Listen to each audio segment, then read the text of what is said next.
Hello नमस्कार दोस्तों। आज हम पढ़ेंगे संविधान। संविधान की और हिंदी में बात करूं तो उसे कहते हैं राज्य व्यवस्था, यानी राज्य काज चलाने वाली व्यवस्था को ही राज्य व्यवस्था कहते हैं। उसी को संविधान में 22 भाग होते हैं और 395 अनुच्छेद हैं। तो 22 भाग क्या हैं? एक जैसे हमारी किसी भी किताब में मान के चलो, उसमें अध्याय दिए होते हैं, यानी पाठ दिए होते हैं, अध्याय 1, अध्याय 2, अध्याय 3। इसी प्रकार संविधान नामक किताब में 22 भाग हैं और उन भागों में डिस्क्राइब किए हुए वर्णन को ही अनुच्छेद कहते हैं। तो भाग 1 क्या कहता है, तो आज भाग 1 पढ़ने की कोशिश करते हैं और बढ़िया से पढ़ते हैं। भाग 1 कहता है संघ और राज्य क्षेत्र, जो कि अनुच्छेद 1 से 4 तक का वर्णन भाग 1 में किया गया है। अनुच्छेद 1 कहता है भारत राज्यों का संघ है। संघ का मतलब होता है इसके राज्य कभी भी टूटकर अलग नहीं हो सकते हैं। इसमें राज्य को कम, केंद्र को ज़्यादा शक्ति होती है। जो देश फेडरेशन होते हैं उसके राज्य कभी टूटकर अलग हो सकते हैं। जैसे सोवियत संघ में जितने भी राज्य हैं उनका सबका अपना अलग झंडा है, हालांकि मुद्रा एक ही होती है, उनके अपने नियम कानून हैं। अपने यहाँ भी था जम्मू कश्मीर, उसको भी अब हटा दिया गया है। अब सारे के सारे राज्य संघ हैं। तो अनुच्छेद 1 कहता है भारत राज्यों का संघ हो। राज्यों को पहली अनुसूची में रखा गया। अनुसूची क्या है? अनुसूची में रखा गया है, संविधान नामक किताब में ही शुरुआत में कुछ पन्ने जोड़ दिए गए, उसमें ही अनुसूचियों का वर्णन किया गया, जिसमें पहली अनुसूची में वही पहला अनुच्छेद कहता है कि भारत राज्यों का संघ है। तो ये भी तो पता होना चाहिए हमारे देश में कौन कौन से राज्य हैं। तो इन राज्यों का वर्णन अनुसूची में किया गया है। तो अनुसूची यानी भारत पहली अनुसूची में राज्यों का वर्णन किया गया है। हमारे यहाँ 28 राज्य हैं और 8 केंद्र शासित प्रदेश हैं। ठीक है। दूसरा आर्टिकल 2 कहता है, यानी अनुच्छेद 2 कहता है संसद राष्ट्रपति के पूर्वानुमति पर किसी भी राज्य को, किसी विदेशी राज्य को भारत में मिला सकता है। तो अब मिला सकता है, जैसे सिक्किम जो था वो हमारा भारत का राज्य था ही नहीं, उसका वो 16 मई 1975 को भारत में विलय हुआ। ये स्वतंत्र देश था। चीन ने तिब्बत पर अधिकार कर लिया, तो चीन के डर के वजह से उसने सिक्किम ने सोचा कि हम पर भी ना कब्जा कर ले। तो उसके बाद सिक्किम ने भारत में विलय होना सही समझा और 16 मई 1975 को सिक्किम भारत का राज्य बन गया। अनुच्छेद 3 कहता है संसद राष्ट्रपति के पूर्वानुमति से भारत के किसी भी राज्य का नाम, सीमा, क्षेत्र में परिवर्तन कर सकता है। और संसद जो है राष्ट्रपति की पूर्वानुमति से उसमें नाम, यानी कोई भी राज्य बनाया है उसके राज्य का नाम कुछ भी रख सकता है जो नाम है। जैसे बिहार से झारखंड काट कर बना दिया गया। उड़ीसा पहले नाम था, अब नाम ओडिशा कर दिया गया है। तो यही कहा गया संसद जो है वो नाम और सीमा में, क्षेत्र में परिवर्तन, यानी जैसे बिहार से एक हिस्सा काट के झारखंड बना दिया गया और उड़ीसा से नाम बदल कर ओडिशा कर दिया गया। मध्य प्रदेश से छत्तीसगढ़ बना दिया गया, जो कि 1 नवंबर 2000 को। वो यूपी से उत्तराखंड बना दिया गया 9 नवंबर 2000 को, और बिहार से झारखंड 15 नवंबर 2000 को बना दिया गया। तो यही कहा गया है जिसमें नाम, सीमा और क्षेत्र में परिवर्तन कर सकता है। आर्टिकल 4 क्या कहता है? आर्टिकल 4 जो पिछले 2 और 3 में किया गया संशोधन, अनुच्छेद 2 तथा 3 के संशोधन को आर्टिकल 368 के बाहर रखा गया है। कहने का मतलब जो अर्थात संशोधन को राष्ट्रपति रोक नहीं सकते हैं।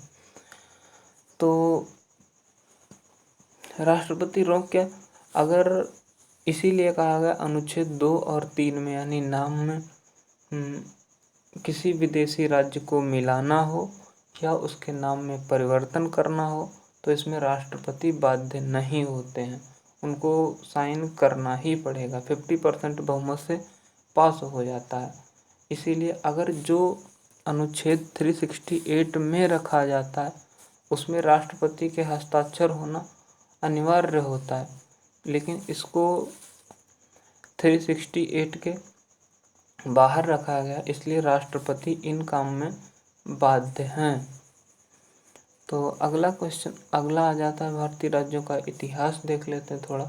आज़ादी के समय भारत 552 से अधिक देसी रियासत में टूटा हुआ था। अंग्रेजों ने यह अधिकार दिया था कि ये राज्य भारत में मिल सकते हैं या पाकिस्तान में मिल सकते हैं या स्वतंत्र रूप से देश बना सकते हैं। इन रियासतों को भारत में विलय का कार्य सरदार वल्लभ भाई पटेल को दिया गया तथा के मेनन ने किया। उन्होंने सभी राज्यों को भारत में विलय करा दिया। यानी जो हमारा देश था, अब देसी रियासतें क्या होती हैं? देसी रियासतें वो होती जहाँ पर राजा महाराजा शासन किया करते थे, वही रियासतें बोली जाती थी। रियासत या राज्य बात एक ही होती है। तो आज़ादी के समय हमारा देश जो था छोटी छोटी रियासतों में 552 देसी रियासतों में टूटा हुआ था। उनका सरदार वल्लभ भाई पटेल को ऐसे ही नहीं लौह पुरुष सरदार कहा जाता है। उन्होंने हमारे देश की एकता और अखंडता में बहुत बड़ा बलिदान दिया हुआ है। तो 552 देसी रियासतों को मिला दिया, लेकिन किंतु 3 राज्य विलय के लिए तैयार नहीं थे। कौन कौन से थे? एक तो जम्मू कश्मीर, दूसरा जूनागढ़ और तीसरा हैदराबाद। जम्मू कश्मीर के साथ प्रॉब्लम क्या थी? ये एक स्वतंत्र देश बनना चाहता था। यहाँ के राजा हरि सिंह थे और उनका प्रधानमंत्री शेख अब्दुल्ला था। इसी बीच पाकिस्तान के इशारा पर कश्मीर में घुसपैठ होने लगी, जिसके बाद 26 अक्टूबर 1947 को कश्मीर विलय पत्र पर हस्ताक्षर करने का अंग बन गया। कहने का मतलब है जम्मू कश्मीर के जो शासक थे उस समय राजा हरि सिंह थे। हरि सिंह का अपना ही अलग ही डिसीजन उन्होंने ले लिया था, क्योंकि अंग्रेजों ने तो खुली छूट दे रखी थी। उन्होंने अलग डिसीजन ये ले लिया कि मुझे एक स्वतंत्र देश बनाना है। जब स्वतंत्र देश बनाने की बात कही तो पाकिस्तानियों ने कुछ आतंकवादी वहाँ से घुसेड़ दिए। तो उसी समय उन्होंने आतंकवादियों ने हमारे जिसे हम POK बोलते हैं, पाकिस्तान ऑक्यूपाइड कश्मीर, पाक अधिकृत कश्मीर, उतना हिस्सा कब्जा कर लिया। तब उस वहाँ के जो राजा थे, राजा हरि सिंह, उन्होंने भारत में आकर विलय पत्र पर साइन किया और 26 अक्टूबर 1947 को कश्मीर में विलय हो गया। यानी कश्मीर, जम्मू कश्मीर जो था वो भारत का हिस्सा बन गया। अगला आता है जूनागढ़। ये जूनागढ़ जो है वो गुजरात का एक रियासत था जो पाकिस्तान में जाना चाहता था, किंतु सरदार पटेल ने जनमत संग्रह कराकर उसे भारत में मिला दिया। अब वहाँ पर जूनागढ़ के साथ प्रॉब्लम क्या थी कि वहाँ पर मुस्लिम भी रहते थे और हिंदू भी। वहाँ पे हिंदू ज़्यादा थे, लेकिन उस समय जो वहाँ के शासक थे वो मुस्लिम थे, तो वो पाकिस्तान में जाना चाहते थे। अब पाकिस्तान में भैया जूनागढ़ ही है गुजरात में, और गुजरात से आप पाकिस्तान में जाना चाहते हैं, मतलब बीच में कैसे हिस्सा बन सकते हो? तो वहाँ पे जनमत संग्रह का मतलब वोटिंग करा दी उन्होंने कि ज़्यादातर लोग कहाँ रहना चाहते हैं। तो ज़्यादातर लोगों का मत रहा हिंदुस्तान, तो फिर जूनागढ़ को इंडिया में शामिल कर लिया गया। इस प्रकार जूनागढ़ को भी मुद्दा सॉल्व हो गया और जूनागढ़ भी भारत का राज्य बन गया, अभिन्न हिस्सा बन गया। नेक्स्ट आ जाता है हैदराबाद के निजाम हैदराबाद को पाकिस्तान में मिलना चाहते थे, किंतु सरदार पटेल ने पुलिस की वर्दी में सेना भेजकर ऑपरेशन पोलो कहा। इसी के तहत हैदराबाद को भारत में मिले। मिला लिया गया। इन सभी देशी रियासतों को मिलाकर एक भारत का निर्माण किया गया। इस भारत को 4 राज्यों में ABCD में बांटा गया। 4 राज्यों में बांटा गया किस किस प्रकार पर? भाषाई आधार पर राज्यों का गठन के लिए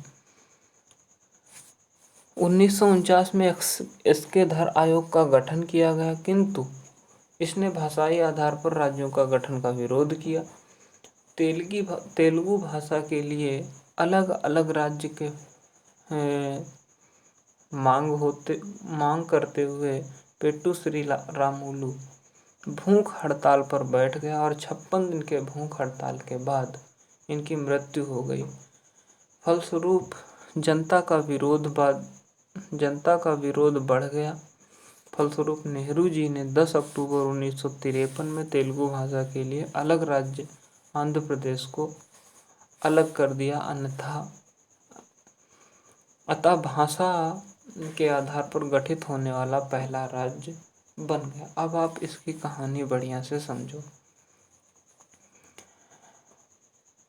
हमारा जो भारत था उसका विलय तो हो चुका, मतलब उसमें जो 552 देशी रियासतें थीं उनको मिलाकर एक खंड भारत तैयार हो गया था, लेकिन वहाँ पर मांग होने लगी कि भाषाई आधार पर राज्यों का गठन किया जाए। भाषाई आधार पर गठन के लिए संसद ने विरोध किया। तो जब विरोध किया तो वहीं एक तेलुगु भाषा के लिए तेलुगु भाषा के लिए अलग राज्य मांग करते थे पेट्टू श्री रामुलु। पेट्टू श्री रामुलु को जब उन्होंने मांग करी और मांग उनकी पूरी नहीं हुई तो भूख हड़ताल पर बैठ गए। और जब भूख हड़ताल पर बैठ गए तो 56 दिन तक भूख हड़ताल पर बैठे रहे और 56 दिन बाद उनकी मृत्यु हो गई। मृत्यु हो गई तब वहाँ पर बहुत बड़ा अनशन, बहुत बड़ा विद्रोह फैलने लगा। इस प्रकार नेहरू जी को 10 अक्टूबर 1953 में तेलुगु भाषा के लिए अलग आंध्र प्रदेश बनाना पड़ा, यानी तेलुगु भाषा के लिए आंध्र प्रदेश बनाया सबसे पहले। तो क्वेश्चन आता है भाषाई आधार पर गठित होने वाला पहला राज्य, तो वो है आंध्र प्रदेश। कब? 10 अक्टूबर 1953 में। अब भैया एक भाषाई राज्य पर भाषाई आधार पर एक राज्य बना तो सभी की मांग यही उठने लगी। अब धीरे धीरे भाषाई आधार पर राज्यों का गठन के लिए मांग उठने लगी। तो आगे फिर पढ़ लेते हैं। भाषाई आधार पर राज्यों को गठन के लिए 1953 में फजल अली आयोग का गठन किया गया। यानी फजल अली आयोग क्या है? फजल अली आयोग में इसने अपनी रिपोर्ट 1956 में, यानी फजल अली आयोग का गठन किया गया जिसने अपनी रिपोर्ट जो है वो 1956 में दी और भाषाई आधार पर राज्यों को कानूनी रूप से मान्यता दे दिया। इस आयोग के फलस्वरूप 7वां संविधान संशोधन 1956 में पारित हुआ। इसके बाद ABCD को रद्द करके भाषाई आधार पर 14 राज्य तथा 6 केंद्र शासित प्रदेश बनाए गए। ABCD का मतलब 4 प्रकार से इनको बांटा गया था। उन्हीं का मतलब मैंने पहले ही आपको बता दिया, 4 आधार पर इनको बांटा गया था। पंजाब राज्य का पुनर्गठन शाह आयोग की सिफारिश पर हुआ। तो इतना करने के बाद यानी भाग 1 से 4 तक हमने बता दिया। अनुच्छेद 1, 2, 3, 4 यानी भाग 1 कंप्लीट आज हो गया। अगले वीडियो में हम भाग 2 करेंगे, 3 ऐसे धीरे धीरे करते रहेंगे। तो भाग 1 में क्या है एक बार फिर रिपीट कर लेते हैं। भाग 1 में भारत राज्यों का संघ होगा।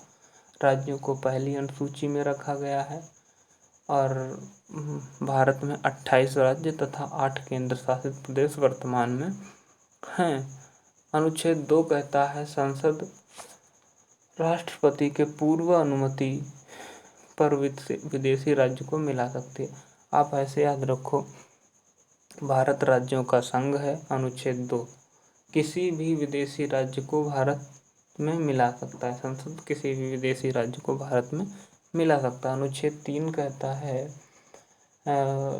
जो राज्य मिला हुआ है या जो भी है उसके क्षेत्र, सीमा और नाम में परिवर्तन कर सकता है। अनुच्छेद 4, 2 और 3 को ही बढ़ावा दिया गया। मतलब या तो उस विदेशी राज्य को मिलाना हो या उसमें नाम परिवर्तन, सीमा वगैरह का परिवर्तन करना हो तो उसके लिए राष्ट्रपति बाध्य हैं। इसको आर्टिकल 368 के बाहर रखा गया है। तो थैंक यू, मिलते हैं नेक्स्ट वीडियो में।